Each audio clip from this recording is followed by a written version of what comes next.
আজকে কিন্তু কি রান্না করা হবে বলো? বিরিয়ানি। বিরিয়ানি। রসুন বাটা, আদা বাটা, বাদাম আছে 2 রকমের, কাঠবাদাম আর পেস্তা বাদাম। এখানে আছে পেঁয়াজের পেস্তা, পেঁয়াজটা আমি ভেজে দিয়ে দেবো। কাঁচা পেঁয়াজটা কিন্তু বিরিয়ানিতে দেই না, আমিও দিব না। আর দিয়ে দিব টক দই, ঝালের গুঁড়ো, ধনিয়া গুঁড়ো, জিরা গুঁড়া, গরম মশলা দিতে পারেন, আবার নাও দিতে পারেন। তেল, দুধ, গুঁড়া দুধ দিয়ে দিচ্ছে,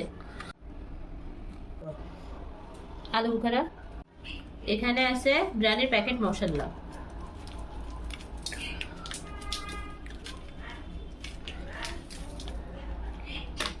একেবারে খুবই হালকা একটু চিনি দিতেও পারে, নাও দিতে পারে। দিব, নামানোর সময় তো অবশ্যই দিব।